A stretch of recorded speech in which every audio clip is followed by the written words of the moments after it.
Então, nós vamos fazer a leitura de Gálatas, capítulo 2. Nós vamos ler só 2 versículos para nós iniciarmos a mensagem nesta manhã. Gálatas, capítulo 2, versículo 20 e 21. Diz assim a palavra do Senhor: Já estou crucificado com Cristo, e vivo, não mais eu, mas Cristo vive em mim. E a vida que agora vivo na carne, vivo-a pela fé no Filho de Deus, o qual me amou e se entregou a si mesmo por mim. Não aniquilo a graça de Deus, porque se a justiça provém da lei, segue-se que Cristo morreu em vão. Amém. Vamos orar, pedir que Deus nos abençoe. Senhor, nós estamos aqui nesta manhã para juntos, Senhor, ouvirmos a sua voz no estudo da palavra. Senhor, fale conosco, que possamos continuar meditando, estudando esse assunto que temos nos proposto, Senhor, desde o domingo passado, em lembrança da Reforma Protestante. E que a palavra se revele a nós, e o Senhor se revele a nós na sua palavra, e nós possamos em Cristo te conhecer, na iluminação do Espírito, te amar mais, nos prostrarmos diante de ti, Senhor. Abençoe esses estudos, abençoe também as pessoas que vierem ouvir depois a gravação, em nome de Jesus, que o seu nome seja louvado em Cristo. Amém e amém. Graças a Deus. Amém. Pode sentar. Então, irmãos, nós vamos hoje continuar tratando a respeito do tema que nós temos nos proposto nesses dias que nós lembramos da aniversário da Reforma, né? Então, nos proposto a tratar da glória celestial em termos de combate à religião da carne. Isso que nós temos falado, porque o que aconteceu com Martinho Lutero, quando ele começou a estudar as Escrituras, é que ele começou a perceber verdadeiramente que a sua religião e a religião das pessoas, da sua comunidade, da sua igreja, da sua religião, né? Era falsa. A religião deles era falsa. Era uma religião humana, era uma religião que dependia do homem, dependia do eu. E ele então começou a observar que a salvação é pela graça, a salvação é uma obra do Senhor exatamente no coração do homem, mas que tudo que vem do homem, tudo que vem dele, não pode salvá-lo, não pode reconciliá-lo com Deus, não pode resolver o problema do homem com Deus. Então, Martinho Lutero ele foi compreendendo essas coisas. Nós temos tomado esse princípio geral, desse fato da reforma, para nós pensarmos de uma maneira mais abrangente, não somente em relação ali àquele momento da reforma, mas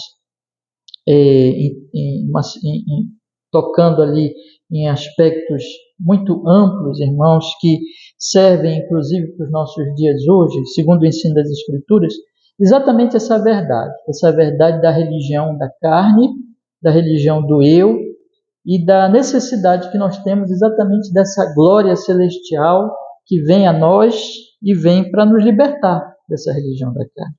Então, nos estudos anteriores, eu procurei descrever a religião da carne, a religião que é a religião do eu. E nós vimos que tudo começa na queda, tudo começa quando o Adão, ele ouvindo a sua mulher, que por sua vez tinha ouvido a serpente, tinha ouvido a tentação do maligno, come do fruto proibido, e o casal ali, enfim, com esse ato, estava buscando o conhecimento do bem e do mal, estava buscando aquilo que Deus tinha proibido para eles, estava buscando uma autonomia, um autodomínio e desprezando a glória, o louvor, a adoração a Deus. E como eu disse para vocês semana passada, tudo ali envolve adoração. Adão pecou, Adão assumiu a sua própria vida, o ego ali se tornou ali o centro do ser, né? O homem, o eu, passou a dominar. E Adão, então, agora, irmãos, ele se volta contra Deus. Nós vimos aqui claramente, procurei mostrar para vocês, que quando ele está obedecendo, amando ao Senhor, Deus faz para ele a Eva, cria a mulher, e ele então glorifica, louva a Deus, mas em seguida ele diz, a mulher que me deste. Então ali antes existia adoração a Deus, e junto com a adoração a Deus ele amava ali a Eva, mas depois ele se torna ególatra, egoísta, ele não ama mais a Deus, ele quer agora que toda a criação e a própria Eva o sirva, e ele acusa a mulher, ele acusa a Deus, ele se volta contra Deus, é o ego inflado. E nós vimos então que isso ocasionou a religião verdadeiramente humana, religião do ego. Eu li com vocês aqui Romanos e nós mostramos aqui como essa egolatria, essa religião do ego, ela se manifesta. Ela se manifesta sem uma revelação de Deus, quando os homens, segundo o apóstolo Paulo, eles têm apenas a revelação geral, o sol, a lua, as estrelas, a consciência, todas as coisas naturais, normais da vida, através das quais Deus se revela. Deus mostra que Ele está cuidando, que Ele é o Criador, que Ele é o Senhor, que Ele é bom, que Ele é sábio, que Ele é poderoso.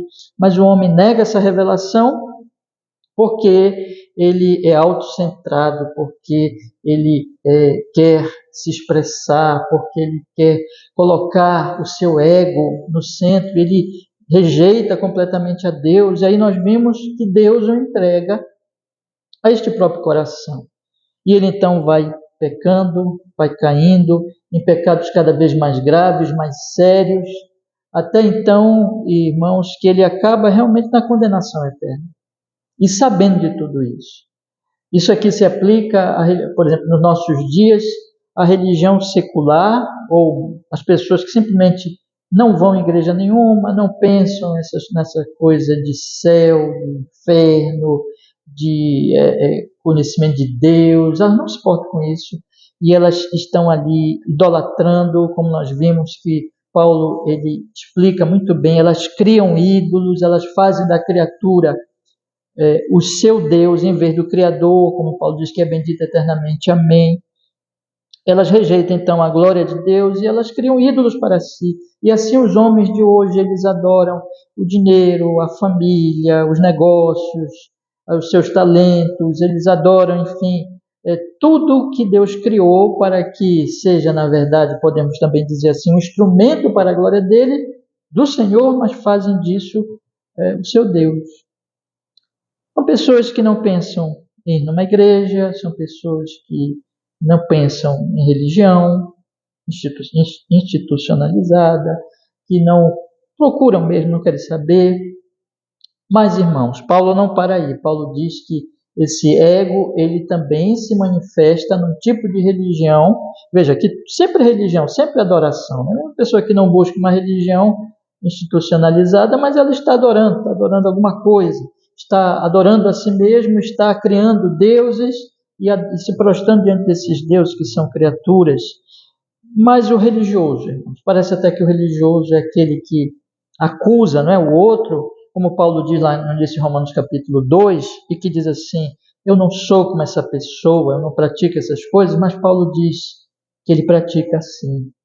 Ou seja, a religião do ego, ela não se manifesta apenas no irreligioso, na pessoa que não busca uma igreja, mas ela também se manifesta no religioso. O apóstolo Paulo vai dizer então que essas pessoas também, elas desprezam a Deus, elas criam uma religião, muitas vezes ali, de aparência, de hipocrisia, escondendo o pecado, e de ritualismo, e elas não adoram a Deus, e elas se orgulham também. Há sempre o ego, o orgulho. Então eu disse para vocês até semana passada, procurando sintetizar isso, né? O homem que não vai em igreja nenhuma, ele é aquele que ele está adorando a si mesmo e se sente livre para fazer tudo o que quer, e ele olha para o religioso se sente melhor que ele, dizendo assim: eu não sou como este homem estreito, ou ultrapassado, ou hipócrita, ou falso, alguma coisa assim. Então ele se sente melhor. É sempre o ego. E o religioso? O religioso também olha para esse outro tipo de homem que não vai à igreja nenhuma, que vive uma vida devassa, toda errada, e pensa assim: eu sou melhor do que ele. Que vida desse homem é horrível, ele vive pecando, mas eu não. É sempre o ego, é sempre a religião do eu. Na verdade, ambos estão contra Deus, é a religião de Adão, é a religião de Satanás, é aquilo que Satanás disse: sereis como Deus. Ambos estão contra Deus, adorando a si mesmo, só que de formas diferentes, de acordo com as suas vidas, irmãos, com as suas circunstâncias, com as suas tendências, mas tudo para se autoglorificar. Aí quando nós chegamos num texto como esse, é por isso que eu li esse texto, nós vamos observar exatamente o oposto disso. Nós vamos ao apóstolo Paulo, convido vocês a observarem comigo o versículo 20 e 21. Eu não vou fazer uma exposição desse texto, nós não estamos aqui com o propósito de expor os textos, mas de tirar os princípios evidentes em cada texto que nós estamos lendo nesses estudos. Ele diz exatamente como é que é a vida do homem em Cristo, do homem verdadeiramente que ama a Deus e que conhece a Deus. Este é um homem que ele já está crucificado com Cristo. Ele diz no versículo 19, eu vou ler o 19 também, porque eu pela lei estou morto para a lei, para viver para Deus. Já estou crucificado com Cristo e vivo não mais eu, mas Cristo vive em mim. E a vida que agora vivo na carne, vivo-a pela fé no Filho de Deus, o qual me amou e se entregou a si mesmo por mim. Não aniquilo a graça de Deus, porque se a justiça provém da lei, segue-se que Cristo morreu em vão. Se nós olharmos o contexto de Gálatas é o seguinte: o apóstolo Paulo, ele está aqui combatendo, irmãos, depois de ter sido o apóstolo daquela região, o pregador daquela região, ele ter andado pela Galácia, igrejas foram fundadas, pessoas creram no Evangelho, mas depois da saída de Paulo, veja, entraram missionários que nós chamamos de missionários judaizantes, ou seja, pessoas que elas, em vez de se conformarem com o Evangelho verdadeiro, que vem de Deus, que vem do céu, que vem da glória, elas tentam ali voltar à religião do eu, voltar à religião da carne. Elas não aceitam que a salvação é absolutamente pela graça. Veja o que Paulo diz no versículo 21. Não aniquilo a graça de Deus, porque se a justiça provém da lei, segue-se que Cristo morreu em vão. Elas não aceitam a graça. O que é graça, irmãos? Graça é exatamente aquilo que Deus faz por nós, que nós não podemos fazer, que nós não merecemos, que nós não temos condições nenhuma de por nós mesmos, de pelo nosso eu, de pela nossa força, talento, justiça, poder fazer. Você lembra que Paulo diz em Romanos, o Evangelho é o poder de Deus, né? O Evangelho é o poder de Deus. Então, essa graça é exatamente a própria palavra graça, o próprio sentido dessa obra maravilhosa que a graça, que essa palavra para a qual essa palavra está apontando, ela combate a idolatria, porque a idolatria, ela é toda essa obra de orgulho humano, de autoconfiança, de centralidade do eu, de adoração ao eu, e de que o eu dali confia em si mesmo, confia na sua força, despreza o outro, despreza a Deus, cria ídolos, cria religiões, ou se afasta de toda a religião, mas é sempre a autoconfiança, é sempre o orgulho. A graça, então, ela é aquilo que é a solução para esse problema. Por quê? É exatamente a obra de Deus que só Deus pode fazer. Porque, no final das contas, tudo que o ego acredita, tudo que o ego faz, tudo que o eu humano autoconfiante faz e busca, ele vai simplesmente se decepcionar nessa obra, porque ela é vã. O eu não pode fazer nada, o eu se engana, o eu se ilude, o eu não pode agradar a Deus quando ele está centrado em si mesmo. A justiça humana, ou o poder humano, o que for, ele não vai verdadeiramente agradar a Deus. Então nós temos aqui esta obra da graça, que é uma obra exatamente que vem combater toda essa religiosidade, toda essa autoconfiança humana em que os homens eles estão ali, eles estão esperando em si mesmo, confiando em si mesmo. A graça é o oposto disso. Então eu acho muito interessante quando nós pegamos aqui esse texto de Gálatas 2:20, o apóstolo Paulo usa umas expressões aqui sobre o eu. Ele diz no versículo 19, porque eu, pela lei, estou morto para a lei, para viver para Deus. O que é isso? Ele está combatendo o sistema que entrou na igreja de Gálatas, nas igrejas da Galácia, que estava exatamente confiando neste eu, no sentido de ele dizer assim: eu não confio apenas no que Cristo fez por mim na cruz do Calvário, mas eu tenho que guardar cerimônias, eu tenho que obedecer essas ou aquelas outras regras. Veja, o eu se expressando, como nós vimos semana passada, só que ele se expressando no sentido da religiosidade, da justiça própria, que é hipócrita. Então Paulo diz assim: eu pela lei estou morto para a lei, para viver para Deus. Quer dizer, eu pela lei estou morto para a lei, para viver para Deus. Ninguém verdadeiramente vai viver para Deus, a não ser que isso aconteça, a não ser que a pessoa ela morra para a lei. O que é morrer para a lei nesse sentido? É morrer para todo esse sistema de tentar agradar a Deus, a cumprir a lei e agradar a Deus pelo eu, por si mesmo, pela sua justiça, que é a religião da carne. Então Paulo diz assim: este eu tem que morrer para a lei para viver para Deus.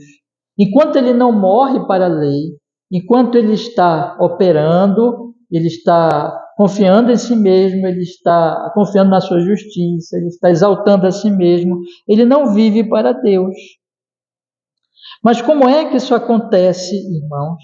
Como é que isso acontece, essa morte para a lei e essa vida para Deus? Aí é que está. E eu quero falar um pouquinho hoje de manhã sobre isso, e à noite nós vamos avançar explicando melhor esse assunto. Hoje eu vou até onde for possível o nosso tempo ali. Mas o que ele está dizendo é o seguinte: observe, já estou crucificado com Cristo, e vivo não mais eu, mas Cristo vive em mim. E a vida que agora vivo na carne, vivo-a pela fé no Filho de Deus, o qual me amou e se entregou por mim. Observem que, eu quero colocar as coisas da seguinte maneira: como é que nós vamos ser livres da religião da carne, da religião do eu? E como nós temos explicado, ou se manifesta no secularismo, pessoas que não buscam, nem vão numa igreja mesmo, ou se manifesta no religioso, hipócrita, e ambos estão confiando no seu eu. Como é que nós vamos nos livrar desse eu dominante e nós vamos finalmente viver para Deus? Aí é que está, é em Cristo. Somente em Cristo Jesus. Esse é o ponto que eu quero colocar para vocês agora. E como eu disse, eu vou começar a falar agora de manhã, mas à noite nós vamos continuar. Porque o nosso assunto é a glória celestial combatendo a religião da carne, né? O que Paulo deixa claro aqui nesse versículo, como eu disse, irmãos, eu não vou expor os detalhes aqui do texto, estou apenas tirando princípios aqui, mas o que Paulo está colocando aqui é que nós precisamos de Cristo. E nós precisamos, então, de um poder que não é nosso. Porque eu quero chamar a atenção de vocês aqui para o detalhe. Ele diz assim, já estou crucificado com Cristo. Mas quem é Cristo? Cristo é ungido de Deus, Cristo é o Filho de Deus, Cristo é o Senhor Jesus, e nós sabemos pelas Escrituras que ele desceu do céu, que ele veio da glória para nos salvar. Então Paulo está dizendo que para que eu me livre da religião do ego, Deus tem que vir me salvar. Esse é um princípio que aparece aqui já no texto. Eu peço para vocês irem guardando isso aí. Aí ele diz mais. Ele diz, crucificado com Cristo. Ele diz então, fala desse Cristo, esse que veio da glória, mas ele diz assim, ele foi crucificado. Ele morreu numa cruz. Então ele veio do céu, ele veio da glória e ele morre na terra, morre na cruz. Mas ele explica mais, que eu fui crucificado com Cristo e agora Cristo vive em mim. Ou seja, irmãos, ele está dizendo que esse que veio da glória morre numa cruz, é crucificado, e essa obra que ele faz, digamos assim, externa, ela opera algo interno, algo em mim. Por quê? Porque antigamente eu vivia. Se você for olhar o versículo 19, ele diz assim, porque eu pela lei estou morto para a lei. Eu vivia antes de morrer para a lei. Como é que eu vivia antes de morrer para a lei? Pela lei estou morto para a lei, para viver para Deus. Como eu disse há pouquinho, né? Eu tenho que morrer para a lei para viver para Deus. Mas enquanto eu não morro para a lei, eu estou morto para Deus. E o que é estar vivo para a lei? Quando eu estou vivo para a lei, o que significa por todo o contexto de Gálatas? É que eu estou confiando na minha prática da lei. Quando eu estou confiando na minha prática da lei, estou confiando no eu, estou confiando em mim.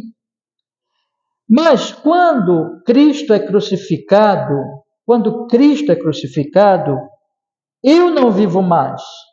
Olha que coisa interessante. Ele diz no versículo 20 que eu estou crucificado com Cristo, ou seja, eu morri com Cristo.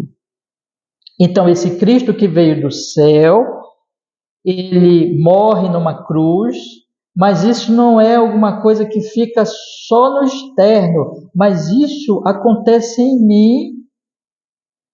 Pelo que Jesus fez na cruz, algo acontece em mim. O que acontece em mim? É que eu não vivo mais para a lei, eu morro para a lei, eu sou crucificado com Cristo, e quando isso acontece, eu posso viver para Deus. Eu estou falando essas coisas assim, bem devagarzinho e repetitiva, porque eu estou querendo passar para vocês um pensamento, uma ideia, o seguinte, é que o que Jesus veio do céu, e Jesus Cristo foi até uma cruz. Isso tudo é externo, né? Externo a nós. O que eu quero dizer externo a nós? É que alguma coisa que aconteceu, é um fato histórico. Jesus nasceu numa virgem, Jesus é Deus homem, ele morre numa cruz. É um fato histórico. E ele desce da glória e nasce nessa virgem. Ele vive uma vida santa e ele morre numa cruz. Fato histórico. Esse fato histórico é externo a mim. Nós estamos vivendo no século 21, 2025, hoje é 2 de novembro, né? 2 de novembro, e nós estamos aqui na igreja hoje, e Jesus já nasceu há muitos anos, há milhares de anos, né? Jesus já morreu há muito tempo. Então é uma coisa histórica, externa, passada, né? Só que no Evangelho não é isso só. É isso, é um fato histórico mesmo, não é uma fábula, não é uma historinha que alguém inventou, historinha de criança, não, é uma verdade. Pessoas viram ele, conviveram com ele, andaram com ele, viram que ele foi crucificado, sepultado, ficou 3 dias morto, e depois elas viram ele vivo de novo. Pessoas viram ele subir para o céu. Tudo isso é fato histórico, mas Paulo está dizendo que isso não fica só como fato histórico, que isso tem uma aplicação tão poderosa que muda a minha vida, que muda o meu coração, que me transforma, que acontece no meu eu, que acontece no meu ser. Porque veja, ele diz aqui: eu, pela lei, estou morto para a lei, para viver para Deus. Mas como isso acontece? Como é que acontece que eu não vivo mais para a lei, eu vivo agora para Deus? Porque Cristo foi crucificado. Quer dizer que esse fato histórico tem implicações no meu eu, na minha vida, no meu coração. Isso não é maravilhoso, irmãos? Isso é o Evangelho. Preste bem atenção no que eu estou lhes dizendo, porque o que eu quero dizer é que o Evangelho nos liberta do que nós vimos semana passada. Eu fiz 2 pregações semana passada mostrando para vocês a tragédia do eu. A tragédia do eu, desde que Adão pecou. O eu dominando. Pois bem, é o Evangelho de Jesus que me liberta dessa tragédia, porque ele faz com que o eu não domine mais. O eu agora viva para Deus. Se ele vive para Deus, se ele agora está vivo diante de Deus, significa que agora ele é adorador de Deus de novo. Porque Adão, antes de que o eu passou a dominar, antes de Gênesis 3, era Gênesis 1 e 2. Era Deus criando todas as coisas e vendo que tudo era bom para a sua glória. É Deus criando o homem à sua imagem e semelhança, para a sua glória. É Deus, no capítulo 2 de Gênesis, ele explica melhor, dizendo que Deus formou o homem do pó da terra e soprou o fôlego de vida. E aquele homem passou a viver, quer dizer, vive por causa de Deus, e ele vive para Deus. E ele ali está, Deus vem a ele continuamente, e Deus dá ordens para ele, e ele obedece a Deus, ele adora a Deus. Deus diz para ele assim: dá um nome para os animais. E ele dá um nome para os animais. Deus olha para ele e vê que não é bom que ele esteja só, aí faz ele dormir. Aí tira da costela dele, forma a mulher, traz a mulher para ele e ele se regozija. Ele se alegra, ele adora a Deus. Então, adorando a Deus, o eu está adorando a Deus, o eu está adorando a Deus. Mas quando vem Gênesis 3, tudo muda. Porque aí o eu vai adorar a si mesmo. Porque a tentação de Satanás é: sereis como Deus. Agora o homem é Deus, agora o eu se sente Deus. E aí o eu, em vez de adorar a Deus, quando ele cai, ele diz: a mulher que me deste, ou seja, tu foste culpado, Deus. O eu acusa Deus. Mas Paulo está dizendo aqui que isso muda quando o eu morre para a lei e o eu vive para Deus. Então, o viver para Deus significa que volta a Gênesis 1 e 2. O homem volta a adorar a Deus. O homem volta a glorificar a Deus. O homem volta a ser um adorador, como ele era antes. Eu estou sendo até repetitivo, mas porque eu quero mostrar para vocês o seguinte: que isso só é possível em Cristo. Quer dizer que isso só acontece porque Jesus veio do céu e Jesus foi crucificado. Fato histórico. E aí, quando esse fato histórico ele é aplicado ao meu eu morro para a lei e eu vivo para Deus. Isto é, eu passo a ser adorador. Por quê? Porque Jesus foi crucificado? Eu sou crucificado com Jesus. Já estou crucificado com Cristo, diz Paulo. Porque Jesus ressuscitou, eu ressuscito com Cristo. Veja que ele diz: Cristo vive em mim. Percebe? Uma mudança em mim. No Paulo, eu mudei. E assim eu posso dizer: eu Júnior, eu Marone, eu Débora, eu Maurício, eu posso dizer: eu mudei. Algo aconteceu em mim. Já estou crucificado com Cristo e vivo não mais eu, mas Cristo vive em mim. E a vida que agora eu vivo nessa carne, vivo pela fé no Filho de Deus, o qual me amou e se entregou a si mesmo por mim. Então, eu vou explicando melhor isso mais à noite, mas eu quero enfatizar muito isso aqui, que essa obra dele trouxe a libertação do sistema da egolatria, do sistema do eu centrado em si mesmo, do egoísmo, do orgulho, de tudo que nos domina no homem natural. O homem natural, ele é ególatra. Em Cristo, tudo isso muda, porque em Cristo, como Cristo morreu, eu morro com ele e agora eu vivo para Deus. Mas isso só acontece pela fé. Pela fé. E a fé implica numa coisa. Se eu digo assim, eu confio, de certa forma, em você. Quando eu digo isso, que eu, por exemplo, lhe dou uma tarefa, aí eu digo assim, eu confio que você vai cumprir essa tarefa. O que eu estou fazendo? Eu estou tirando o meu próprio poder, eu não estou confiando em mim naquela tarefa, mas eu estou confiando no outro. Eu quero usar essa pequena ilustração para dizer o seguinte, a fé, ela implica, ela aponta para que o homem deixe de confiar em si mesmo e confie no outro. Confie em quem? Confie em Deus, confie em Cristo. Mas para que ele confie nesse Cristo, eu avanço um pouquinho mais no texto, é porque Deus me amou. Vamos lembrar de João 3,16? Deus amou o mundo de tal maneira que deu seu Filho unigênito para que todo aquele que nele crê não pereça, mas tenha a vida eterna. E aqui que há algo extraordinário, há mais um ponto extraordinário aqui, é que o meu eu, ele está então numa situação de calamidade, mas ele é mudado em Cristo, e eu passo a viver agora para Deus, como era no início,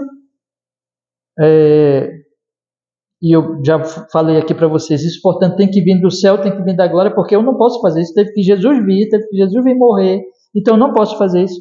Mas isso não é alguma coisa que se fez, que Deus fez de forma, deixa eu ver aqui se eu acho a palavra, de forma mecânica, né? Então, deixa eu ilustrar mais aqui. Por exemplo, tem ali aquele ar-condicionado. Aquele ar-condicionado ali, ele não é um organismo. Ele não tem razão, sentimentos, nada. Então, eu só pego aqui esse controlezinho, né? Esse controlezinho aqui, e eu aperto aqui um botão e a máquina começa a trabalhar e refrigerar o ar, e ela não pode me amar. Ela faz isso, ela me traz um benefício. Olha, tá gostoso aqui o ambiente, um benefício, mas ela não me ama, porque ela é uma máquina. Ela não pode me amar. Então, quando Jesus vem morrer na cruz, ele não criou apenas um mecanismo para que eu me liberte do meu eu. Não é uma coisa mecânica. É amor, porque ele é Deus, porque ele é o Senhor. E lembra que João diz, Deus é amor. Quer dizer que se nós conhecemos alguma coisa do amor entre nós seres humanos, é porque, segundo as Escrituras, Deus pegou uma porçãozinha deste amor e colocou em nós. Por exemplo, o amor da mãe pelo filho, o amor do marido pela esposa, da esposa pelo marido, o amor do filho pela mãe, o amor de amigo, tudo isso, mesmo na vida natural, é uma expressão pequenininha. Deus como que tirou uma porçãozinha do seu próprio amor e colocou em nós, irmãos, seres humanos, porque nós somos a imagem dele, mesmo caídos. Por que eu estou dizendo isso? Porque, irmãos, a obra da salvação não é uma obra mecânica, mas é uma obra que Deus olha assim para nós. Veja o que Paulo diz, né? É algo pessoal, é algo pessoal. Ele diz assim, a vida... acompanhe comigo no texto, vou pedir para vocês lerem o texto agora que eu quero chamar a atenção disso. Ele diz assim, e a vida que agora vivo na carne, vivo-a pela fé no Filho de Deus, o qual me amor, né? Não é lindo isso? E como se ele diz assim, amou Paulo. Ele não amou a humanidade de uma maneira geral, mas ele me amou e se entregou a si mesmo, olha, por mim. Então, Deus amou o mundo de tal maneira, Deus amou a humanidade, irmãos, mas nós devemos pensar nisso de um amor geral, sim, pela humanidade, de um amor pela raça humana, é verdade, mas existe algo em relação ao amor que chega ao indivíduo, que chega à pessoa, que chega a mim, que chega ao eu, que chega à individualidade. Esse eu que quer ser amado, né? Olha que coisa maravilhosa, quero que vocês pensem. Esse eu que quer ser amado, esse eu que quer ser, sabe? Quer ser adorado.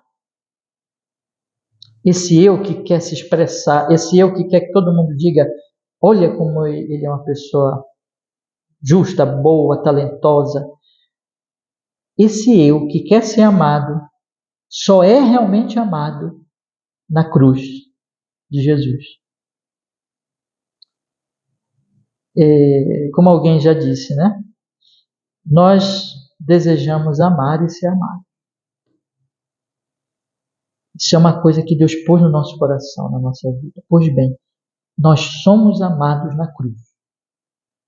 E enquanto nós não entendemos a cruz, nós não entendemos o amor. É o eu equivocado buscando amor onde não existe. Buscando amor na autoexpressão, na autoglorificação. Olhem para mim. Mas é exatamente no oposto. É na humilhação, é na fé, é em amar e glorificar a Deus, que é o que tem que ser adorado, não eu. Eu não tenho que ser adorado. Quem tem que ser adorado é Deus. É exatamente na adoração a Deus que eu sou verdadeiramente amado. É o inverso. O Evangelho, ele inverte toda a mentalidade do mundo e do ego. Porque o ego é assim, todo mundo quer ser amado na autoadoração. E o Evangelho diz, você vai ser amado não na autoadoração, mas na adoração ao que te amou na cruz do Calvário. Porque Deus é amor. Por que eu estou dizendo tudo isso, irmãos? Porque tudo isso aqui é a solução para o ego. Eu preciso ser liberto do meu ego inflado, orgulhoso, autocentrado, porque o meu ego está me destruindo, ou o meu ego está me afastando da igreja, me tornando uma pessoa que vive para as coisas da vida, do mundo, ou o ego está me fazendo uma pessoa na igreja, mas religiosa só. Isso é tragédia. Isso é tragédia. Para onde isso vai levar a humanidade? Vai levar para a condenação, porque nós estamos com isso afrontando a Deus. Nós não somos Deus. Mas Deus é tão maravilhoso que Ele vem nos salvar. Nós não podemos nos salvar disso, meus irmãos. Nós não podemos nos salvar disso. Isso é uma expressãozinha também, né? Que todo mundo conhece, um círculo vicioso, né? Isso é uma prisão, a prisão do eu. Isso é alguma coisa que nós não conseguimos nos livrar. Então, Deus vem nos salvar. Deus vem em Maria. Deus nasce na Maria. Deus homem. E Ele morre numa cruz. E Ele nos ama. Ele paga por nossos pecados. E Ele nos liberta. E nos ama. E Ele tem que fazer isso. O que eu estou procurando chamar a atenção muito de vocês nessa manhã é que só Jesus, só o Evangelho, para nos libertar dessa coisa horrível, irmãos. Nós não podemos. Então, por isso que Paulo diz assim, olha, ele veio, ele foi crucificado, isso trouxe uma implicação para o meu eu, como eu expliquei, ele me amou. Mas eu quero chamar mais uma atenção aqui para o versículo 21. Não aniquilo a graça de Deus. Porque se a justiça provém da lei, segue-se que Cristo morreu em vão. É possível, porém, aniquilar a graça de Deus nesse sentido. Que sentido? É que a pessoa, ouvindo o Evangelho, ela rejeita o Evangelho e ela volta, ela não morre para a lei, mas ela volta tentando ter justiça na lei. É o ego, percebe? Olha que coisa interessante. O Evangelho me liberta do eu, não é? À noite eu vou explicar melhor como é que isso acontece. Eu estou só colocando os pontos, as verdades, né? Mas o Evangelho me liberta do eu. Mas veja o que Paulo diz agora. Alguém pode aniquilar isso na sua vida. Em certo sentido, ele pode fazer isso como? Quando ele ouve o Evangelho e ele pensa assim, não. Eu tenho que me justificar pela lei. Eu tenho que me justificar pela lei. O que é isso? Eu tenho que me salvar. É o ego. Então, quando ele faz isso, quando ele ouve o Evangelho, mas ele não crê, ele não aceita, no caso dele, foi aniquilada a graça. Porque se a justiça provém da lei, segue-se que Cristo morreu em vão. Cristo não morreu em vão. Mas, num certo sentido, podemos aplicar isso à vida da pessoa, aquela que ouve, para ela, não tem valor. Se realmente Jesus, o que Paulo está dizendo aqui é o seguinte, tá? Se realmente eu tenho que cumprir a lei para ser salvo, por que Jesus morreu? Morreu em vão. Então, o que está dizendo aqui, Paulo está falando aqui do absurdo que é pensar isso, que é o que os Gálatas estavam acreditando naquele momento, ouvindo missionários judaizantes que queriam fazê-los voltar à lei. Então ele diz assim, então Cristo morreu em vão. Mas eu quero aplicar isso, irmãos, no sentido de que, porque é isso também que Paulo mostra, ele diz no início da carta que se nós ouvirmos outro evangelho, o evangelho que é esse evangelho aqui das obras, do ego, do eu inflado, nós devemos dizer anátema, maldito. Então, é possível alguém ouvir o evangelho e dizer assim, não, eu não aceito, eu quero me salvar por mim mesmo. Então, nada acontece na vida dessa pessoa. Esse é o religioso hipócrita, que Paulo fala lá em Romanos capítulo 2. Então, guardar essas coisas que eu falei até aqui, eu quero ler mais alguns versículos para mostrar para vocês, irmãos, como nós precisamos que Deus venha em nosso socorro. Eu estou só mostrando aqui, por enquanto, como isso acontece na cruz de Jesus, né? As afirmações, aliás, não estou nem mostrando como, estou mostrando o que acontece, segundo o que Paulo ele está dizendo aqui. Ele está fazendo essas afirmações. Mas bora lá para o Evangelho de João, vou pedir para vocês voltarem para João, capítulo 3. João, capítulo 3.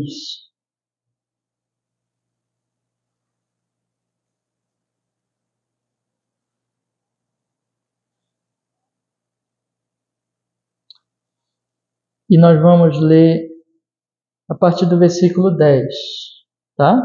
O contexto aqui é a conversa de Jesus, vocês que conhecem bem a Bíblia, sabem disso, é a conversa de Jesus com Nicodemos. Quem era Nicodemos? Nicodemos era muito religioso. Mas quando Jesus falou do novo nascimento para ele, Nicodemos ficou assim, o que é isso? Né? E não entendeu o que Jesus falou de novo nascimento. Aí Jesus, ele fala assim para ele, olha, vamos ver o versículo 10. Jesus respondeu e disse-lhe, tu és mestre de Israel e não sabes isto? Na verdade, te digo que nós dizemos o que sabemos e testificamos o que vimos, e não aceitais o nosso testemunho. Se vos falei das coisas terrestres e não crestes, como crereis se vos falar das celestiais? Ora, ninguém subiu ao céu, senão o que desceu do céu, o Filho do homem que está no céu. E como Moisés levantou a serpente no deserto, assim importa que o Filho do homem seja levantado, para que todo aquele que nele crê não pereça, mas tenha vida eterna. Porque Deus amou o mundo de tal maneira que deu o seu Filho unigênito, para que todo aquele que nele crê não pereça, mas tenha vida eterna. Porque Deus enviou o seu Filho ao mundo, não para que condenasse o mundo, mas para que o mundo fosse salvo por ele. Quem crê nele não é condenado, mas quem não crê já está condenado, porquanto não crê no nome do unigênito Filho de Deus. E a condenação é esta, que a luz veio ao mundo, e os homens amaram mais as trevas do que a luz, porque suas obras eram más. Porque todo aquele que faz o mal odeia a luz e não vem para a luz, para que as suas obras não sejam reprovadas. Mas quem pratica a verdade vem para a luz, a fim de que as suas obras sejam manifestas, porque são feitas em Deus. Irmãos, há tanta coisa importante aqui para o nosso assunto, eu quero só puxar alguns pontos e montar um argumento aqui, um pensamento com vocês aqui. Preste atenção. Deus, aliás, Jesus, ele está aqui falando com um homem muito religioso, que não tinha entendido o novo nascimento. Aí Jesus fala assim para ele: tu és mestre em Israel, mas não sabes isto? Ele não tinha entendido a obra do Espírito Santo. E aí Jesus explica por que ele não entendia, por que as pessoas não entendem a obra do Espírito Santo, a obra da graça. Ele diz assim: na verdade te digo que dizemos o que sabemos, testificamos o que vimos. Mas olha o que ele diz: não aceitais o nosso testemunho. Então aqui está. Jesus está dizendo que ele trouxe um testemunho, ele sabe de alguma coisa, ele viu alguma coisa e ele veio testemunhar sobre isso, né? Mas Nicodemos e toda a raça humana, Nicodemos aqui é um representante da raça humana, natural, normal, não aceita. É como se eu visse alguma coisa ali na rua e que tivesse importância para a sua vida pessoal, e eu chegasse e dissesse para você: fulano, eu vi isso. Isso, se você acreditar no meu testemunho, isso vai mudar totalmente a sua vida, né? Porque alguma coisa que tem a ver com a sua vida, tem a ver com a sua, o seu trabalho, enfim, com a sua vida. Aí, você diz assim: não aceito. Bom, desde que você não aceita o meu testemunho, você não vai receber o benefício daquele testemunho. Você não vai conhecer a verdade do meu testemunho. Você vai ficar na ignorância, tá? Aí Jesus explica qual é o testemunho. Olha que coisa. Ele diz assim: se vos falei das coisas terrestres e não crestes, como crereis se vos falar das celestiais? Ele explica assim. Jesus faz uma comparação entre o que acontece aqui e o que acontece no céu. Jesus diz assim: Nicodemos, até agora eu falei para ti de alguma coisa que acontece na terra. O que acontece na terra, irmãos? Quando é que nós nascemos de novo? Aonde nós nascemos de novo? Aonde nós cremos em Jesus para a nossa salvação? Quando você crê em Jesus para a sua salvação, você nasceu de novo, né? Porque foi o Espírito Santo quem te deu a fé, que mudou teu coração e assim por diante. Mas aconteceu com você essa obra maravilhosa, milagrosa, mas aonde que aconteceu? Aconteceu aqui na terra. Aconteceu, você pode até dizer assim, alguns conseguem dizer assim, né? Eu criei em Jesus, tal dia, de tal forma aconteceu comigo, né? Quer dizer, você consegue, alguns, né? Isso não é uma regra, né? Mas de tanto faz, mesmo que a pessoa não consiga, Deus faz uma obra na vida de cada um de uma maneira peculiar, como Ele quer, mas assim, aconteceu na terra, não aconteceu lá no céu, porque no céu vai acontecer outras coisas, mas aqui na terra acontece o novo nascimento. Aí Jesus diz assim, né? Olha, eu falei para vocês alguma coisa que acontece na terra. O que acontece na terra? O novo nascimento. Então, E se eu falar do que acontece no céu? Aí que vocês não vão crer mesmo. Como é que vocês vão crer no que acontece no céu se vocês não creem no que acontece na terra? Então Jesus está dizendo que existe um bloqueio no homem para aceitar o testemunho dele. Enquanto o homem não se vence esse bloqueio, esse homem não aceita, não é beneficiado por esse testemunho. E ele diz que existe um testemunho dele sobre coisas que acontecem na terra, mas também um testemunho sobre coisas que acontecem aonde? No céu. E ele diz assim, olha o versículo 13, irmãos. Ora, ninguém subiu ao céu, senão o que desceu do céu, o Filho do Homem que está no céu. Isso aqui é uma coisa tão maravilhosa, porque diz assim, olha, sabe quem é que pode dar testemunho das coisas do céu? Só tem um. É aquele que desceu do céu. Quem é que desceu do céu? Jesus. Ele é Filho de Deus, ele veio do céu. Então diz assim, olha, Jesus, entre outras palavras, está dizendo, vocês precisam conhecer certas coisas que vêm do céu, que aconteceram no céu, que foram decididas no céu e que ocorrem no céu. E vocês sabem, como vocês podem saber? Vocês só podem saber disso com o testemunho de alguém que veio de lá. Quem é? Jesus, eu. Jesus está dizendo isso aqui, irmãos. É como eu falar com você assim, você já foi para a Europa, para os Estados Unidos, para a África, qualquer país do mundo. Se você já foi, então você pode dar testemunho desse país. Então Jesus está dizendo, vocês querem saber como é o país chamado céu? Vamos colocar assim. Eu vim de lá, eu vim contar para vocês, eu vim explicar para vocês coisas que vocês precisam saber do céu. Mas eu já falei coisas que acontecem aqui na terra, nem isso vocês acreditam, como é que vocês vão acreditar quando eu falar de coisas do céu? Ele diz assim, ninguém subiu ao céu senão o que desceu do céu.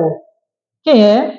O Filho do Homem. Veja, Filho do Homem. Porque Jesus é homem, é Deus, homem. Aí ele diz uma coisa impressionante, irmãos. Ele diz assim, que está no céu.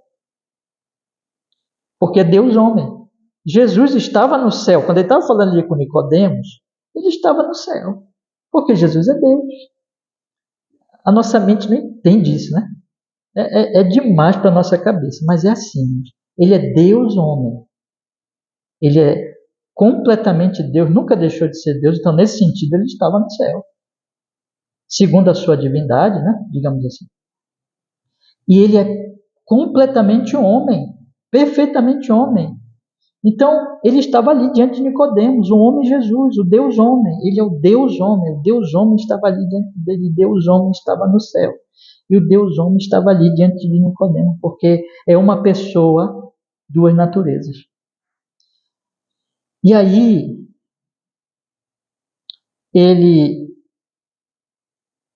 diz, Moisés levantou a serpente. Tu lembra, Nicodemos? Tu lembra, Nicodemos, que lá Nicodemos sabia disso, é o mestre da lei. Moisés levantou a serpente.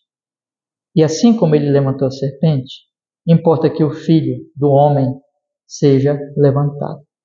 Jesus está dizendo assim, eu vou para a cruz. E o que eu vou para a cruz, esse fato histórico de eu ir para a cruz, que ainda não tinha acontecido, mas ia acontecer muito em breve, já foi profetizado lá por Moisés. Sabe o que significa isso? Significa que se foi profetizado lá por Moisés, quando Moisés, o povo lá estava morrendo com as serpentes, e Deus disse para fazer uma serpente, levantar a serpente, e todo aquele que olhasse para a serpente seria curado. Era uma profecia de que Jesus seria levantado e todo aquele que olhasse para ele com fé seria curado. Mas não é curado da doença física ou do veneno da serpente, mas do veneno de outra serpente. É do veneno que o maligno colocou na gente, irmãos, quando ele disse, sereis como Deus, né? O pecado, o ego inflado, vocês vão ser curados na cruz. Jesus disse. Só que essa cura e essa crucificação já estava profetizada lá há centenas de anos em Moisés, porque ela já tinha sido decidida onde? No céu, na glória. Na verdade, antes de existir céu e terra, João 17 diz, Jesus, que ele vai morrer segundo o que eles já tinham acordado antes de todos os tempos, antes de existir um mundo, na eternidade. Pedro diz isso, antes da fundação do mundo, na glória. Então Jesus está trazendo, irmãos, conhecimento da salvação como uma testemunha que veio do céu, que veio da glória, o próprio Deus falando conosco. E ele dizendo assim, eu vim trazer para vocês, mas tem um problema. Aí ele diz esse grande versículo, né, que todo mundo conhece, antes de eu falar do problema. Para que todo aquele que nele crê não pereça, mas tenha vida eterna, porque Deus amou o mundo de tal maneira que deu seu Filho unigênito, para que todo aquele que nele crê não pereça, mas tenha vida eterna. Porque Deus enviou o seu Filho ao mundo, não para que condenasse o mundo, mas para que o mundo fosse salvo por ele. Então eu vim do céu, eu vim da glória para salvar vocês. Mas tem um problema. O problema é que vocês não creem. Versículo 19. A luz veio ao mundo, mas os homens amaram mais as trevas do que a luz, porque as suas obras eram más. Porque todo aquele que faz o mal odeia a luz e não vem para a luz para que as suas obras não sejam reprovadas. Deixa eu mostrar para vocês o ego aqui de novo, o ego. Irmãos, eu li para vocês Gálatas, estou lendo para vocês agora João, Jesus dizendo, eu vim dar testemunho do céu e o meu testemunho é o seguinte, eu salvo. Todo aquele que crê em mim será salvo. Eu vou morrer na cruz. O problema é que vocês são das trevas e vocês não ouvirão. Sabe por quê? Porque vocês não querem ser confrontados. Deixa eu ilustrar assim. Quando é que o ladrão rouba as pessoas? Geralmente, quando a rua está isolada, só tem uma pessoa andando na rua. Ou quando é que o ladrão rouba uma pessoa, mesmo numa rua movimentada? É quando ele tem como escapar. Em outras palavras, o ladrão, ele não quer ser pego. Ele quer sempre roubar sem ser descoberto, sem ser pego, processado, condenado a alguma pena pelo Estado. Então ele sempre vai se esconder. Não é uma coisa impressionante que ele quer roubar, mas ele não quer sofrer? Ele quer roubar, mas ele não quer, de certa forma, ser envergonhado e sofrer e passar dificuldade pelo ato dele. O que é isso? É o ego, é sempre o ego. Então Jesus está dizendo assim, por que vocês não vêm para o Evangelho? Sabe por quê? Porque o Evangelho é luz. O Evangelho vai mostrar o ego. O Evangelho vai mostrar que vocês são terríveis pecadores, idólatras, ególatras, e que vocês fazem coisas horríveis em nome da idolatria. E vocês, então, praticam obras más. Olha o que ele diz no versículo 19. A luz veio ao mundo, os homens amaram mais as trevas do que a luz, porque as suas obras eram más. A obra é tão feia, é tão má, é tão vergonhosa para o ego, que o ego quer ficar no escurinho, no escondidinho, onde ninguém vê, onde ninguém enxerga, para que ele não seja confrontado, envergonhado. Mas o Evangelho, irmãos, o Evangelho, ele primeiro tem que confrontar o ego, tem que envergonhar o ego, e é a luz. Então, isso cria um problema, porque o ser humano ele vai rejeitar o testemunho daquele que vem do céu. Olha que coisa maravilhosa, aquele que vem trazer a salvação, aquele que vem trazer as boas notícias. por causa do ego. Não é muita loucura o ser humano ir para o inferno para proteger o ego? Mas é isso que o ser humano faz. O ser humano, ele vai para o inferno dançando, pulando, festejando, desde que ele esteja defendendo o ego. Eu não quero que as minhas obras sejam iluminadas, porque elas vão mostrar como elas são mais. E eu me engano, eu quero me enganar, eu quero me iludir, e eu quero iludir todo mundo, porque é a religião do ego, de engano, de mentira, de autoilusão. Porque o que importa é que eu seja louvado, é que eu seja o centro, é que eu seja Deus. Então, como Deus, ele é luz, eu me afasto de Deus, eu vou para o escurinho, eu vou para as trevas. Todo aquele que faz o mal odeia a luz, versículo 20, e não vem para a luz para que as suas obras, e não vem para a luz para que as suas obras não sejam reprovadas.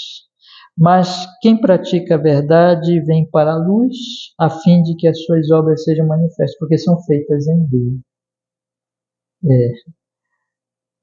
Quando eu fiz o bannerzinho dessa série, eu coloquei lá uma Bíblia, uma cruz e o céu. Tá? Isso foi proposital. Por quê? Porque Jesus vem do céu.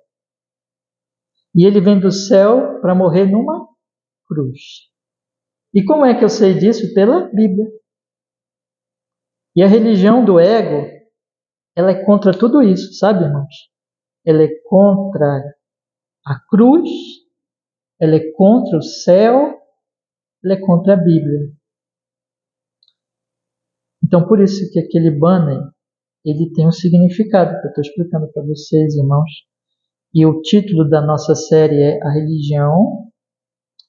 A Glória Celestial Combatendo a Religião da Carne. Porque se nós vamos ser salvos, se nós vamos ser transformados, é só Deus, irmãos. É só Deus. Deus tem que vir com seu poder e nos transformar, porque ele tem que vir e ele veio. Ele tem que morrer numa cruz e ele morreu. Ele tem que ressuscitar e ele ressuscitou. Ele tem que mandar o Espírito Santo e ele mandou. E ele tem que, por esse Espírito Santo, fazer com que o Evangelho seja pregado. E ele fez.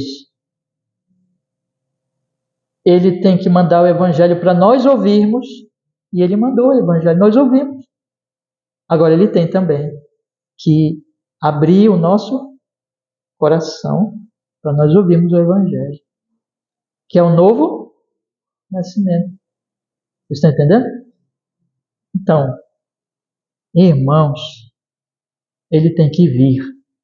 Ele tem que fazer. Tem que vir, tudo tem que vir do céu, irmãos.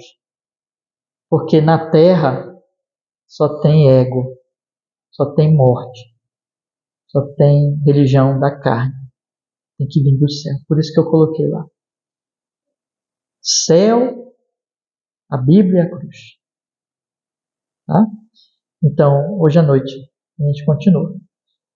E só para nós pensarmos agora, nós precisamos avaliar tudo isso, nos colocar diante de Deus agora e pedir ao Senhor, faça a sua obra em nós. Continue fazendo essa obra em nós, porque é a obra da graça, para nos libertar do nosso eu enlouquecido. E isso é o Evangelho, né? O eu vai sendo vencido, liberto, na verdade, para viver para Deus. À noite nós continuamos. Vamos orar, irmão? Vamos pedir que Deus nos abençoe. Senhor amado, nós agradecemos por sua maravilhosa graça e oportunidade, nesta graça que o Senhor nos dá, para falarmos dessas bênçãos preciosíssimas, Senhor, que veio em Jesus. Nós pedimos que pelo Espírito Santo, Senhor, tudo que foi falado aqui, que seja pura Escritura, revelação, que veio do céu, o Senhor opere, para que nós possamos, Senhor, opere em nossa alma, ser edificados, fortalecidos, santificados no Senhor Jesus. Oh Deus, abençoa-nos. Fortaleça-nos, Senhor, em Cristo. Que a nossa querida congregação, cada irmão e irmã, sejam muito abençoados, sejam transformados e santificados e fortalecidos, possam viver para Deus em Cristo, como Paulo diz, eu não vivo mais eu, mas Cristo vive em mim, e a vida que agora vivo na carne, vivo-a pela fé no Filho de Deus que me amou e se entregou por mim. Em nome de Jesus, seja assim, Senhor. Amém e amém. Deus nos abençoe. Amém, meus irmãos. Eu quero convidar vocês a abrir as suas Bíblias em Eclesiastes, capítulo 2, tá? Nós vamos fazer a leitura, irmãos.